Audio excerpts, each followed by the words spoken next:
여기 있는 분의 발표를 또 듣기로 하겠습니다. 김경민 교수입니다. 네, 성진희 교수님 감사합니다. 그저께 일본의 첩보위성 광학사부가 발사에 성공했습니다. 그래서 오늘 이 발표를 할 수 있게끔 자리를 배려해 주신 김동성 교수님 또 송대선 이사님께 대단히 감사의 말씀을 드립니다.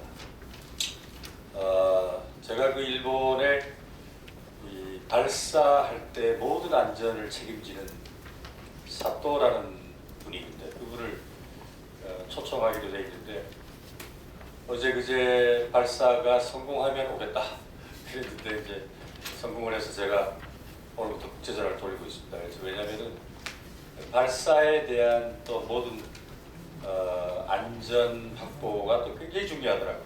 그래서 그 부분에 대한 우리나라가 좀 공부를 해야 될 것 같길래 빠르면 12월 아니면 1월에 초청해서 그 얘기를 좀 듣는 시간을 갖도록 하려고 합니다. 지금 우리나라가 이제 우주 개발을 시작했습니다만 일본의 우주 개발 과정을 보면 참 벤치마킹 할 것이 많다라는 관점에서 오늘 제가 발표를 준비했습니다.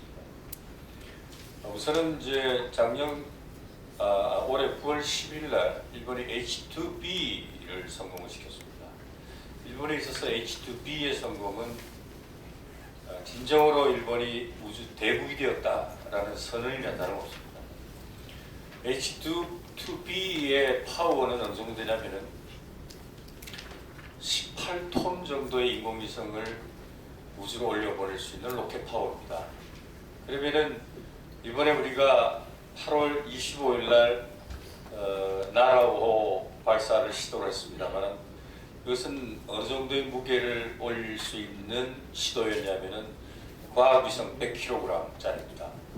100kg이라고 그러면은 우리가 김치냉장고 정도 수준을 생각하시면은 비교가 빨리 되실 거라고 보는데요.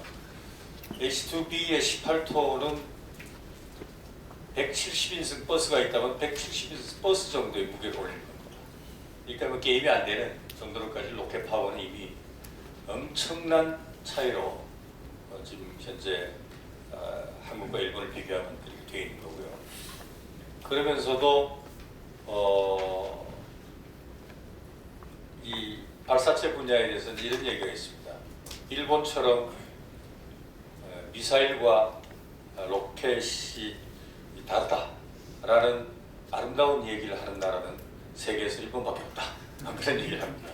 왜냐하면 그 나라는 로켓을 절대 미사일하고 다르다고 얘기를 합니다.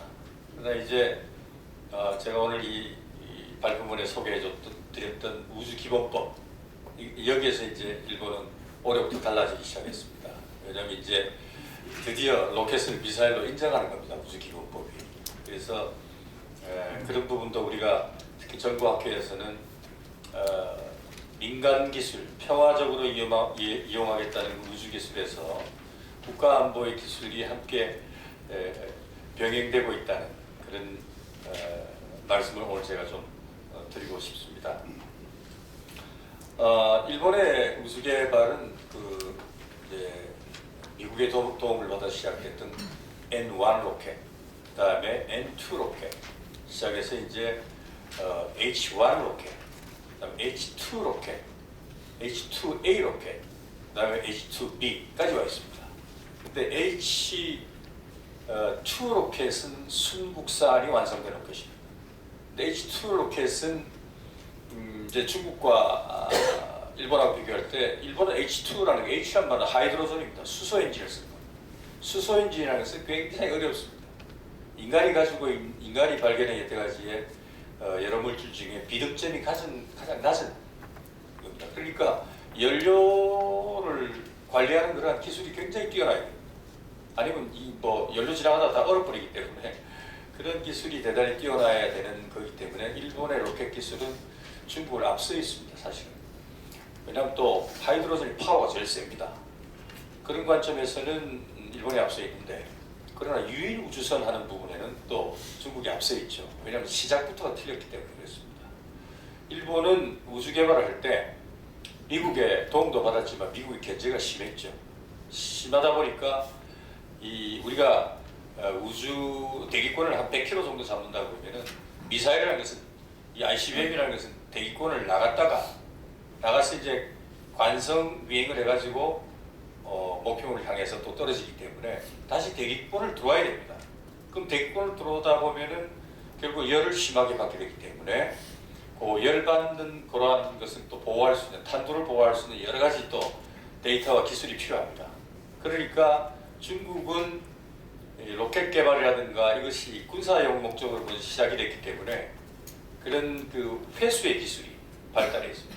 지금은 뭐 위성이 발달해가지고 아까 우리 천 박사님이 그런 발표를 하셨습니다만 우주 공간에 사진을 찍으면은 그냥 리얼타임으로 전송되는 정도로까지 발달되어 있습니다만 중국은 옛날에 그 인공위성으로 찍은 사진을 캡슐로 떨어뜨려가지고 다시 찍어서 이 회수해서 받았거든요. 그러다 보니까 그걸 제대로 받자 그러면 그런 열 보호 장치가 이런 게 필요하죠.